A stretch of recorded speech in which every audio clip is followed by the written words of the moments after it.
Hello, I'm age 60 and I have a family history of coronary heart disease. My late mother died age 60 suddenly, literally lay down for sleep and died. My father died age 63 on holiday, my brother died, and on both sides of the families it's death by heart attacks and strokes.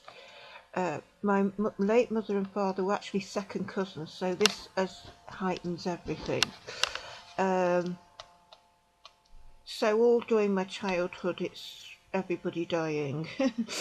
Right, so now I'm age 60. From the age of 30 here in the United Kingdom, as soon as cholesterol testing started, I had it, and I had it regularly.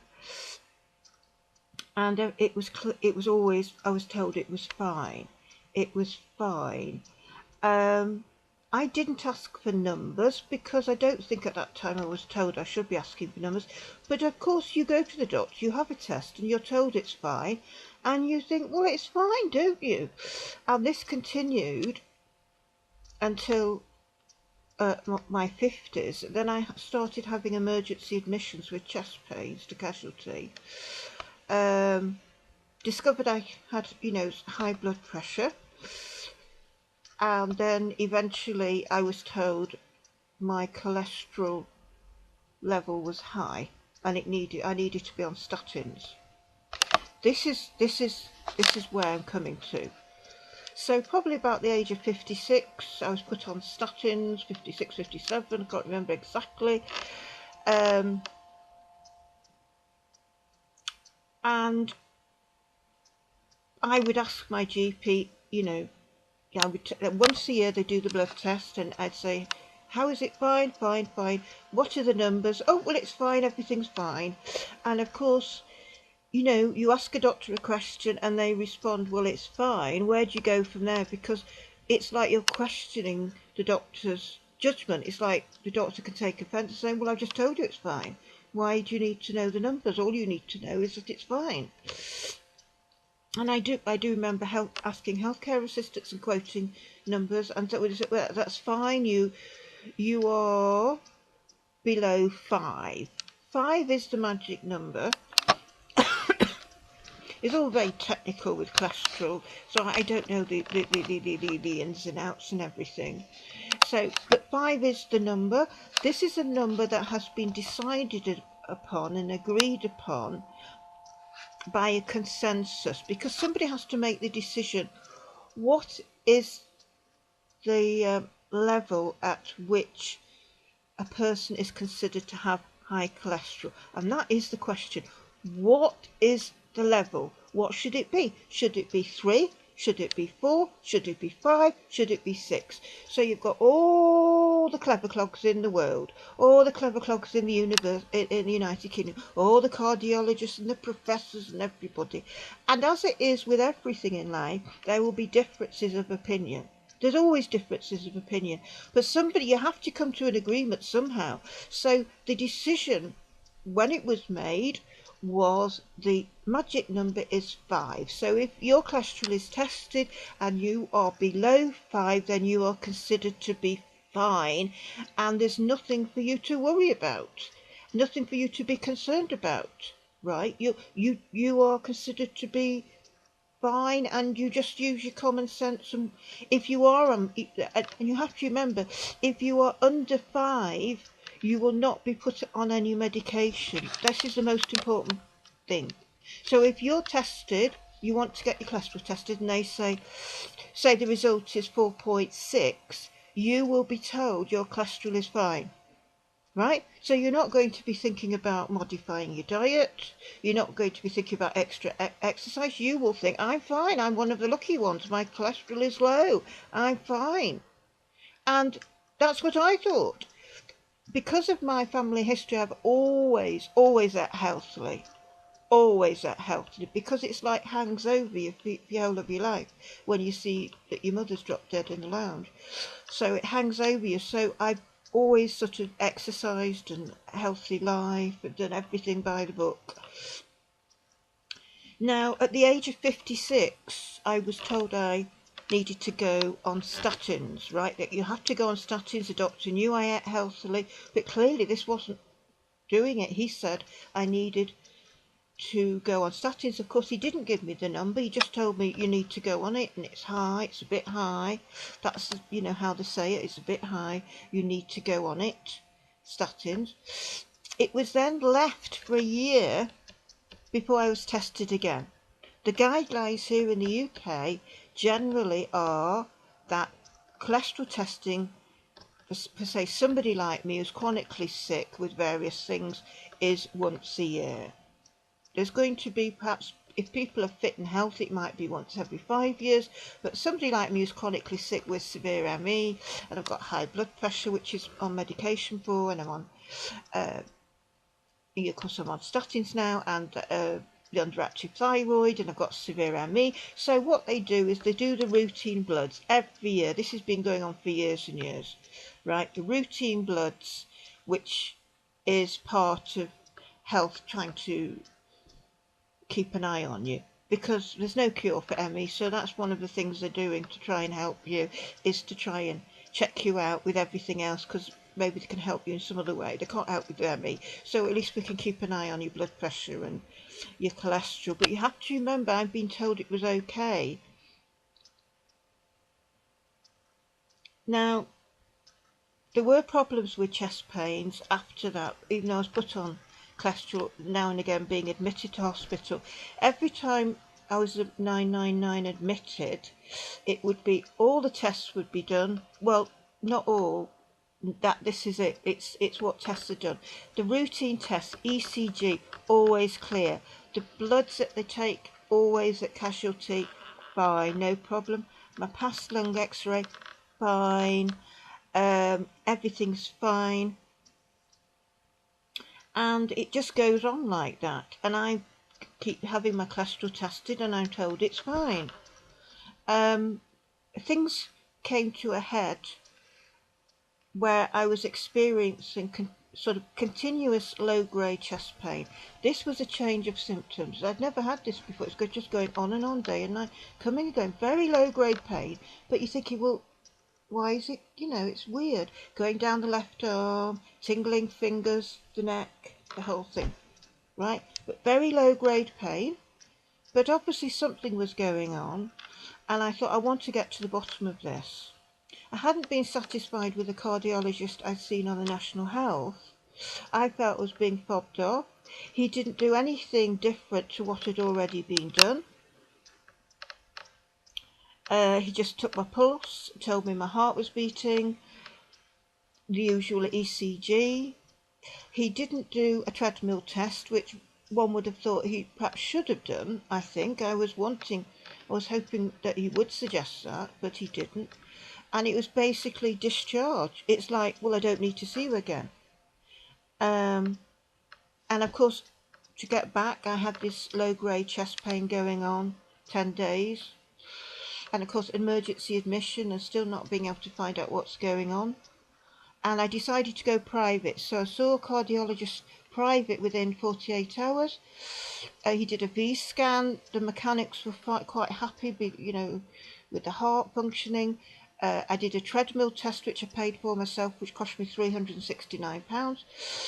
That showed again the important things were fine, except it did show us poor exercise because I've got severe ME. I could only manage 5 minutes, so it demonstrated how poor I was at exercise, which shocked the consultant, because I found it hard to believe that I couldn't do more than 5 minutes. I was absolutely wiped out. But in terms of the mechanics of the heart, everything was showing fine, which is good to know. That's good to know. That is good to know. It's worth paying for. If you've got a family history of all your relatives dropping down from heart attacks, it's good to know that. But of course, I said, I want to find out what's going on. The next step for him to do, and which he did do, was an angiogram, a coronary angiogram.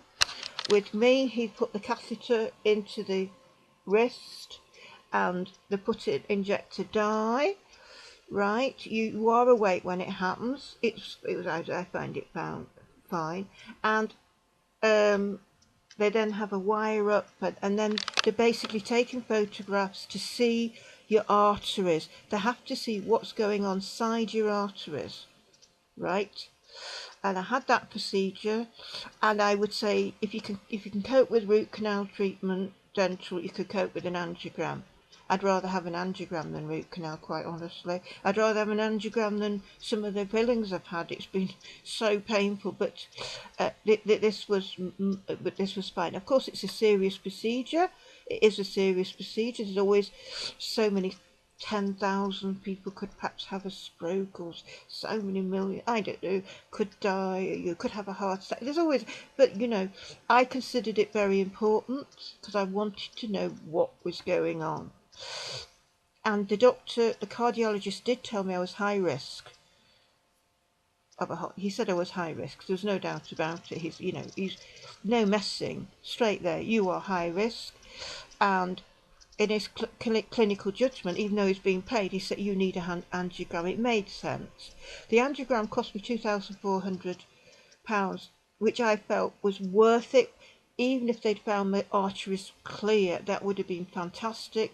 And you know, if you have it hanging over you, you know, your family history hanging over you, and it would be fantastic to discover that the mechanics, everything in your heart was fine, and to discover your arteries were fine would be absolutely wonderful.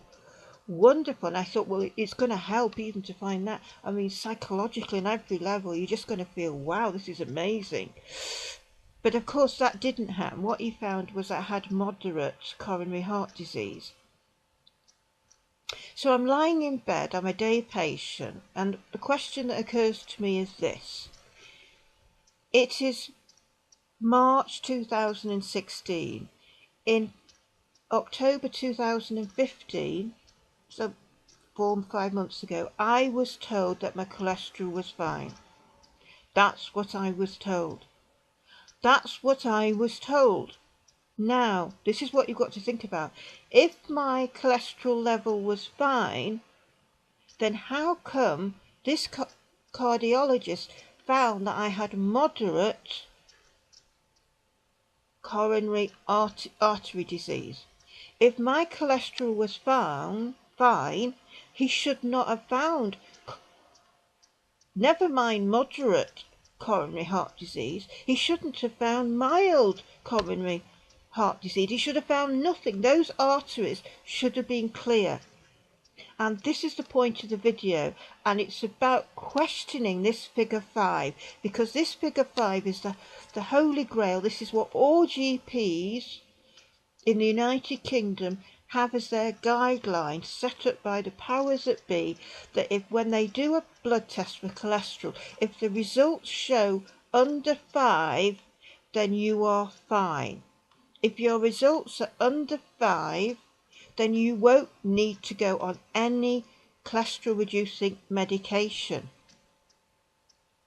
Right? So they're looking to this figure of 5. If it's below 5, you will not be put on any cholesterol reducing medication. Now, I'm very suspicious about all of this, because politics and health are linked, because it's all about the money. Health is always with government about money. It's not about, you can have laudable ideas that we want to reduce coronary heart disease, but if you want to do that, you have got to spend money. Right? Now, let's think this through. My cardiologist says that the baseline for me should not be 5. The baseline, as far as he's advising to my general practitioner, is 4. He's recommending 4.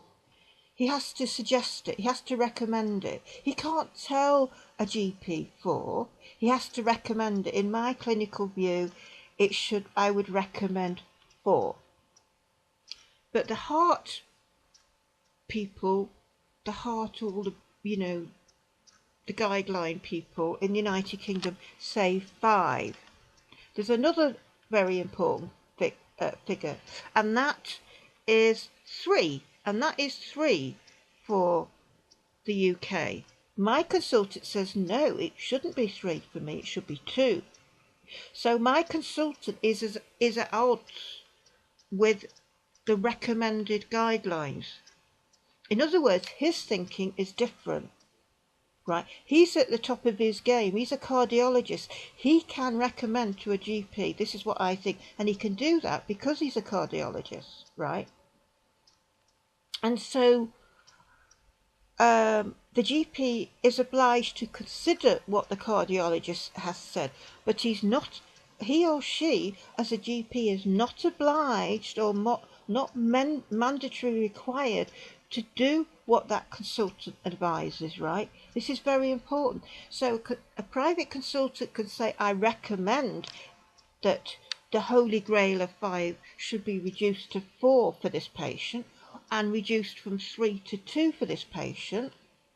But if it comes down to it, if you've got a belligerent an uncooperative general practitioner, they can say, well, no, I'm going to ignore this cardiologist. That's just his or her opinion. I am going to stick with the Holy Grail of 5 and 3, which is the one that is recommended in the guidelines, because GPs are following the guidelines. That's their job. They have to, as long as they follow the guidelines, their arse is covered, to put it bluntly. Now, by following the guidelines, what has happened is I've been diagnosed with moderate chronic heart disease. And this, to me, demonstrates that this figure of 5 is questionable. It raises questions. It raises questions. You have somebody like me with a history of coronary heart disease. You keep telling all these doctors every time you're going for the cholesterol tests, all the family history, you tell them over and over again, they're doing this test and they're telling me the cholesterol is fine. And they're doing this because the number is below 5. And they've continued to do this. We don't know how many years this has been going on. The only way I'm going to find out is to look at my medical records and find out when I was below 4. When was I below 4? Because my consultant cardiologist is saying that it should be 4. So we have to ask the question, when was the magic figure 4 present in my life? When was that evident? It could have been when I was 30. It could have been when I was 35. It could have been when I was 40. In other words, what I'm suggesting to you is maybe I should have been put on statins many years earlier and maybe even a decade earlier. And this is very, very important. And it's very significant because what I'm suggesting here is if the original figure, it had not been 5 but had been 4, then maybe today I would have not been diagnosed as having moderate heart disease. In other words, the consultant would have found that my arteries were clear. Because quite frankly, if this figure of 5 is supposed to be the correct figure for everybody in the United Kingdom, it's not working because I shouldn't have been diagnosed with any form of heart disease, right? Because my number is, in October of 2015, was 4.9. When was I at a number 4? When was I below 4?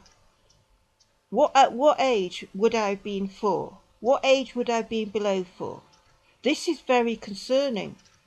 Was I 4 right at the beginning when I had my cholesterol tested at the age of 30? Was my cholesterol at the age of 30 3.9? Was it already showing signs of we'll have to keep an eye on this? Because if it gets to 4, you have to be on medication. In other words, how many years, how many decades have I not been on medication for high cholesterol when I should have been? Because the evidence is there. that's raising questions. It's there on the x-ray. You can see it. You can see it. The consultant points and he says, that's where it is. And that's where you see it. It's there. It's evident. You can see it on the screen. That is what your arteries look like. And you are moderate heart disease. And so I asked the consultant this question, and he didn't say anything, because he's got to be careful, because this is how it is in the UK. Everybody's got to watch what they say. But he's looking, you know, I can't read it, but I don't know what he's thinking. But I think he was thinking, well, that's a smart question she's asking, because I think it's a smart question. And he just said, I have to look at your numbers. Now I have an appointment to see him, and I will be showing him the numbers that show 4.9. So he, as my consultant, has to bring that number down to below 4. I don't think he'll just want it 4. I think he'll probably want it a bit below 4. Because he's a smart guy. He'll think, I want that below 4. One of the things I've noticed about GPs, it seems to be over the last 20 years, is their desire to have me, whether it's with other people, to help to be on as little medication as possible.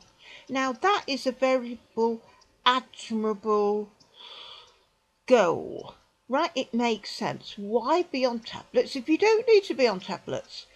Everybody can get that. It's common sense. But I am wondering whether some GPs, the way they think is, well, wouldn't it be better to have her on lower statins dose because she's on less medication and still be above 4? In other words, what concerns me for my future, knowing the way many GPs think, is, yes, this consultant of yours has said it should be 4, but the guidelines say 5's all right. And anyway, you don't want to be on more medication than you need, do you? This is how GPs argue. They'll say, well, I mean, if we just stick the way we are, then it means you're on less medication, and isn't that good, to be on less medication? But think about this. What is the point of being on less medication if it means you could drop down dead from a heart attack? Wouldn't you rather be on higher medication and not drop down from heart attack? You see? And this is where you've got to think round the box. And in my experience with GPs, is they don't do that. You see, as much as, say, a consultant, you have a cardiologist and they are seeing the effects of high cholesterol. They actually see it. GPs don't actually see it. They don't actually see it in the same way as a consultant is looking on an x-ray and sees the arteries. They see that they're not clear. They see it. And that must make an impact on their thinking when they actually see it. Because it's one thing seeing a number from a blood test, and it's quite another when you see it on that x-ray. I've seen it, and when I've seen it, that is a motivation to go from semi-skimmed milk to skimmed milk. When you see it, you suddenly go, oh, it's there. It is there. It is there. And my cholesterol reading is 4.9. Strictly, but it's there. So something is wrong with the system. And this system of the Holy Grail being 4, I would argue that needs to be questioned and possibly reduced. So you're saying, well, why don't they reduce it? Why indeed? I would say it's financial. The more people you have going on to cholesterol medication, the more expensive the more money it's going to cost the NHS, right?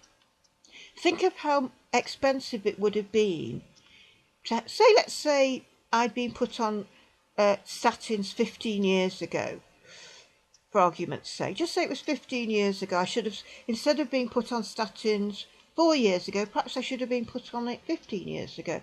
Here I am, chronically sick on ME. I get my prescriptions paid for. Think about the cost of that. Think about the cost of an extra 11 years to have somebody like me on statins. It's expensive. It's expensive. Right? It's very expensive. Another question you have to think about is how many people out there who think they don't have a cholesterol problem do have a cholesterol problem, but it's because of the numbers that are keeping them out of taking statins or other cholesterol reducing medication, right? So I would say in this country, probably the cholesterol levels of people are probably higher than what the government is letting on, because the government is committed, they say, to reducing coronary heart disease. They can't do it because you've still got people dropping dead. And so you're thinking, well, why is this person dropped down dead? The cholesterol level, they don't have high cholesterol. Why is this person dropped down dead? Well, it could be that it's because of these figures. In other words, if their cholesterol reading was like mine and 4.9 and they dropped down dead, that's why they're dropping down dead. It's because they should have been on cholesterol reducing medication. That's why they dropped down dead, and everybody's puzzled. So, well, she didn't have high cholesterol, she had the bloods tested, it was fine. Well, and then she drops down dead, or he drops down dead. It's because, yes, the cholesterol shouldn't have been that high. That person should have been on medication. Right? You see where I'm coming from with this. So this has serious implications. How many people out there who are like me have a cholesterol reading of 4.9 or even less, who, if they had it paid and had an angiogram like me, would find that they actually might have moderate coronary artery disease or even mild coronary heart disease? How many people out there are there just like me who don't know they have coronary heart disease? They assume they haven't because they're being told the bloods have come, but your cholesterol is high. And it's deceiving people as well, because people think, oh, my diet's fine, I don't need to reduce the fat intake anymore. Right? Right, people think, oh, I'm fine, I don't need to reduce it, my cholesterol level's fine, and I just need to keep an eye on it and just don't do silly things, but I don't need to go the extra mile. Now, I've always led a healthy diet, but because I've discovered I have moderate heart disease, I know I've got to step up. So I've reduced my calorie intake by 300 calories minimum every single day. In other words, I've reevaluated my diet and I've really cut down. I realise this is really, really, really serious. You know, this is serious. And I don't even think before.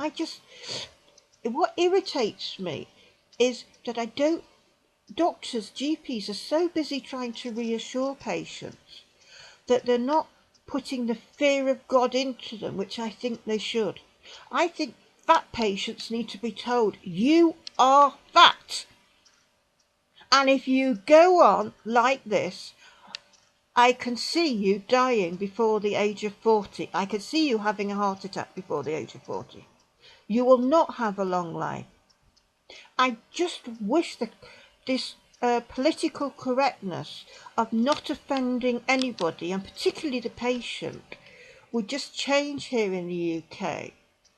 Because I remember in the 1960s, my GP seeing my late father and telling him, You have got to stop working. You cannot go back to work. If you go back to work, you will drop down dead.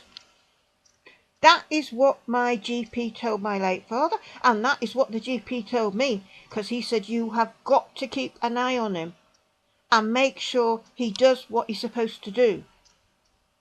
And you've got to tell him and keep a watch of him, because my mother had just died from coronary heart disease, and it was my job at the age of 17 to monitor a very young 17, not like they are now, to monitor my father and get him to do what he was supposed to do. And of course my father wouldn't, because he missed work. He was a workaholic, and of course he was grieving the loss of his wife, and he doesn't want to stay in the house because it reminds him of his wife. So what does he do? He goes back to work. He goes on holiday without asking the doctor whether he's well enough to go on holiday. He goes to Yugoslavia, which is very hilly, and then he drops down dead from a heart attack. Right? But the GP had actually told my father, you will drop down dead if you go back to work. And he might well have told him, don't go to Yugoslavia, that's a stupid place to go. It's hilly, you're not strong enough. If you're going to have a holiday, stay in the UK. Go to Bournemouth or something, go somewhere flat. But don't go somewhere hilly where it's steep and steep paths and things. You see? But in those days, doctors told patients straight. They would tell you if you were fat. They just tell you, you're fat. You need to lose some weight. People used to tell each other, friends would tell each other, if it went out for a meal and somebody was eating too much, you know what they used to say? You are a greedy pig. And people would laugh, but they'd do it in a jokey way. But people would tell each other, you're eating too much. You are getting fat. You've got fat. You need to lose weight. And this is, people need to be told, and I wish doctors would stop pussyfooting about. Doctors need to tell patients when they're going on statins, not be all joking like heart about it, or you need to just cut down on all the things you like. They're trying to make a joke of it and kind of persuade patients to cut down fatty foods. But I think they should exercise their full authority and say to patients straight, you have got to stop. You have got to go from full milk to skim milk. You've got to stop eating crisps. You've got to stop eating cakes. You've got to stop eating these fats. You've got to stop. No more biscuits, no more cakes, no more fried fish, no more takeaways, no more chips, nothing. They have got to exercise their full authority to patients and say, you have got to lose that weight. You are fat, you have got to lose it. And they've got to stop smiling at the patients like it's a bit of a joke. They've got to stop eating cakes now.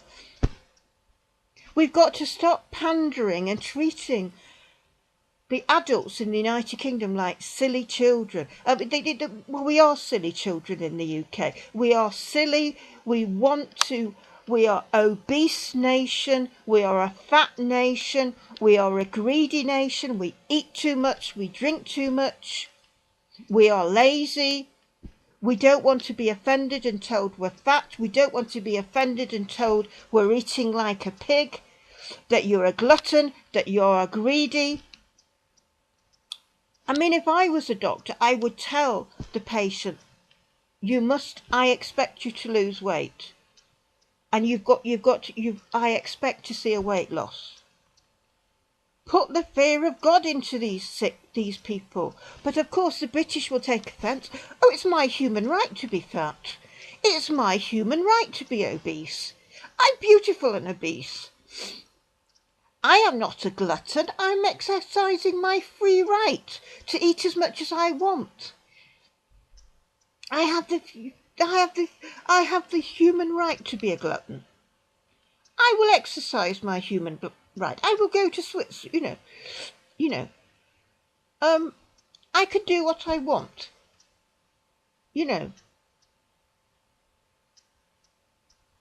well, not if the NHS is supposed to support you, because we're It's the NHS. You're expecting the NHS to provide super enlarged ambulances, super enlarged beds, super enlarged this and that, the other, that's costing the state so much money. No, if you want to be a mega obese and fat, then you're going to have to pay for it and get your own ambulance to take you to hospital. Why should we have to pander to your obesity? Lose it. Stop eating it. Stop eating. Oh, it's difficult. Well, we know it's difficult. Everybody knows it's difficult. It's difficult to get up in the morning when you're tired. Right? Stop being so wet. Stop being so soft. Stop being so... Ugh, haven't you got any balls to resist a Mars bar? What kind of human being are you that you haven't got the balls and the bottle to stop eating Mars bars? Stop eating takeaways. I mean, you either eat all this stuff and have an early death. That's your choice, because you will have an early death. That's what's going to happen to you. Or you're going to be a weight and a burden on the NHS. And you are a part of society, and you think you can just do what you want. Well, if you want to do what you want and become mega obese, you pay for everything. You pay for everything yourself. You pay for that extra large bed. You pay for somebody to come and pick you up when you fall on the floor because you're so big you can't get yourself up. Why should other people have to come and when you're so irresponsible? Oh, it's an addiction, eating so much. Well, get over it. I'm sorry. You know, why can't we be tougher? Why have we become such a wet nation, pandering to people? And it just irritates me instead of people taking responsibility. Take responsibility. Because if you don't, you will drop dead. You won't live to be an old age. You will drop down dead. Your children you won't be there for them.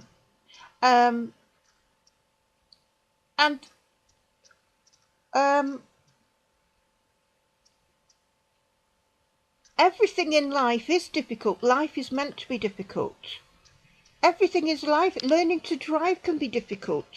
You know, starting a new job can be difficult. You know, being pregnant can be a bit difficult. You know, working hard for exams. Well, it's difficult, isn't it? Yes, it is. Yeah, it can be difficult. Well, you know, step up to it. Life is difficult. But you deal with it. Get on with it. Deal with it. Stop moaning all the time. We're such a whinging nation. Everything's so difficult. I've got to exercise and it's so difficult. Tough. Develop something in you. You know, are you prepared to die 5 years or 10 years earlier simply because you can't resist a Mars bar or ice cream? What does that say about you as a person? It shows how pathetic you... I mean, I really do mean this. You are a pathetic human being if you cannot step up and resist ice cream, to lose weight, to prolong your life. Because this is about your life, prolonging it. Because you will not live to see your children graduate from university. You will not live to see your grandchildren. It's not going to happen. It is not going to happen. And the longer you live like this, the sicker you're going to be, and your quality of life is going to be reduced. And you're just sitting there doing nothing but eating and eating all the wrong things, and claiming it's an addiction and claiming it's all so hard. Life is meant to be hard, and we all have our own battles, and your battle is to overcome your greed, because this is what it boils down to. It's greed. And perhaps you need to change the way you look at your overeating as being greed. Right. No, it's not an addiction. This is greed. This is greed. This is greed. It's greed. You can overcome things. Human beings do have the capacity to overcome, and it all begins up here. And what is your motivation? Stop making excuses for yourself and telling yourself that you're addicted to food. Well, get over it. Get over it. Because it all begins up here. Everything begins up here. And you have the resources within you to overcome. Because God has created human beings with the ability to overcome. And there's millions of people out there overcoming far, far worse things than you're suffering yourself. Right? They're dealing with things far, far harder than you are, and they're overcoming and dealing with it, and they're on it, and they're working at it, and they're putting the effort in, and it is hard, but they're sticking with it. But you're too bloody lazy, and you're making excuses for yourself, and you break down in floods of tears when the doctor says you need to lose some weight, and I have to my friends, and I can't have a Mars bar. And you go on documentaries on television, you want everybody to feel sorry for you, don't you, on social media? Oh, it's so hard, I've got to stop eating a Mars bar, and I feel so sorry, it's terrible. Oh, get over it. What have you got to cry about? You have too much to eat. There's millions of people out there starving to death, and you're crying because it means I've got to stop eating this, and I've got to stop eating that. Oh, what a wet human being you are. What a pathetic human being you are. You know, I would send you all over to poor countries. I would get you all deported to countries of the world where there's famines. Go and live there. Go and live there. If only to get your weight down. Go and live there. Go and live there. And it might shame you and force you. And you're seeing newborn babies who are dying because they can't get anything to eat. And here you are, obese, moaning and complaining. Cut back your food. Give that money to a charity in a country where babies are dying, where children are dying from lack of food. That's where you should be. Take that money which you're spending on takeaways.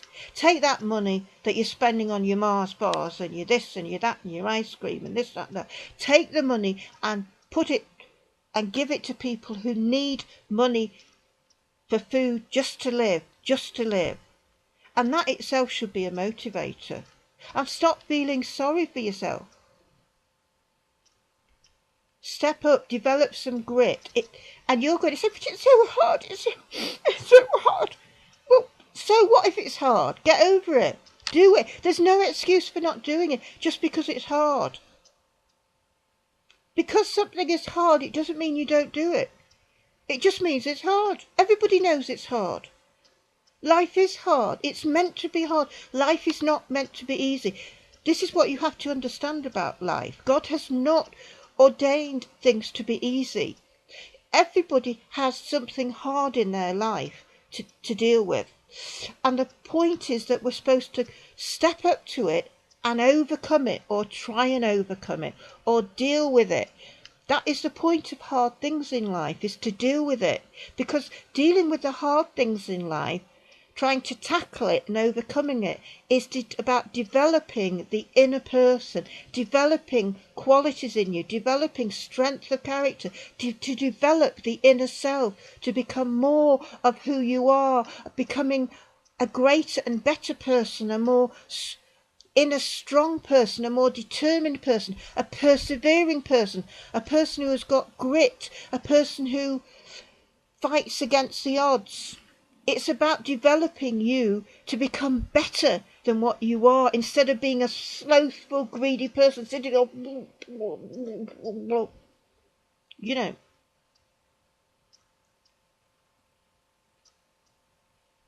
And if you're offended by my video, I really don't care, because I want you to get over that. Get over the she's offended me. I'm so offended.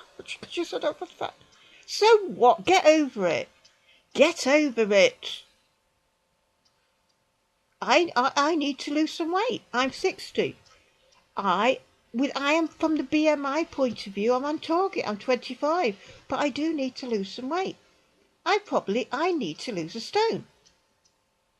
It would be much better for me if I lost a stone. It's just common sense.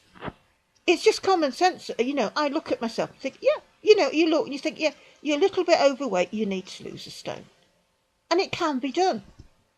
And it will be done. I'm telling you, it will be done, because I have made my mind up to cut at least 300 calories. So my calorie intake is now 1,000 calories a day. That's my intake, maybe 1,100, But that's my calorie intake. And this is going to be for the rest of my life, because I want a long life. And I know I've got to do my bit. I can't just rely on medication. I've got to do my bit. Because it's only by doing my bit that I know I'm doing everything to prolong my life. And the quality of life is so important as well.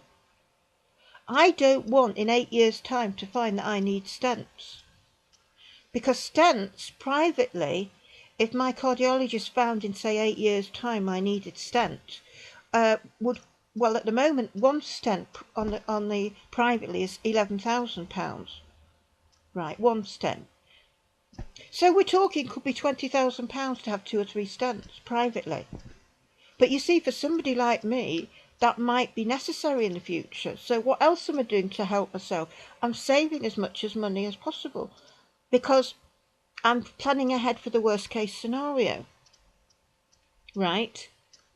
Because I don't want to die at the age of 65, like my brother. I don't want to die at the age of 63 like my father and like all the other members of the families in the 60s. I want to live to be a little old lady. And this is what I prayed to God when I was lying down for my angiogram. I prayed to God, I want to live to be an old lady. I want to live to be an old lady. And so I want to get my numbers to below 4 and 4 and 2 to what my consultants have said. And I'm determined to do everything within my power with every single thing that I eat and drink, looking at it, to do everything and to maintain it so that I can reduce it because I want to. I'm doing everything in my power for a long life and to improve my quality of life. And this is my mission. I feel this is what I must do. And it's almost like a divine calling from the Almighty God of the universe. Get on it. Get on it, woman. Take responsibility. I've given you life, and if you want to maintain it, and if you want that long life, God might say to me, if you want that long life and you want a good quality life, young lady, you're going to have to step on it and keep on it. Right? Because there's a saying, God helps those who help themselves. And aren't you motivated to help somebody who's wanting to help themselves? We all want to help people who want to help themselves. It's when you people who don't want to help themselves, they say, I can't help it. I can't help it. What do they want? They just want tea and sympathy and crumpets. More crumpets, please. But if you have somebody who's highly motivated and doing everything to help themselves, you want to help them. And perhaps this is how God is. He's thinking, well, there is somebody trying to do everything possible to help themselves, and he backs them up. And Gandhi did say that when people are trying everything possible for goodness, for goodness for themselves and goodness for other people, that God sends help. In other words, that the way it is in the universe spiritually is that when people are trying to improve things, not just for themselves but for other people, then God kind of blesses them. He's kind of saying, I'm behind you 100% because you're on it 100%. I'll support you 100%. How can you expect God to support you when you're making no effort? When you're making no effort to help yourself? And it's a hard fact of life that we have to make an effort. And as soon as God sees it, he'll back you up. It's like, you've done 100%, now I'm in with 100% to help you. And that's how it works in the physical world, isn't it? Because people do that. When they see somebody's really trying, they back them up, don't they? They give them support and say, that's a person who's trying and I'm going to help them. You're not going to help a lazy person who's not bothering to help themselves. And I think this is probably how it works in the spiritual realm with God. And I hope this, I'm sorry this video's gone on so long, but I hope it's helpful to you fat people out there, to you chubby people out there, to you overweight people out there, to those people who probably could be losing a stone, to do what I'm doing, face up to it, deal with it, take responsibility. And it's not easy, it is hard, but accept this is life. It is hard. Life is hard, and this is normal. Life is meant to be hard, and you will reap the benefits. You will reap the benefits, but you have to stick with it and maintain it as a way of life continuously. Keep at it, and then you can say, I did everything for my life. So at least you can say, whenever you do die, I did everything possible to help myself. And that's what life's about.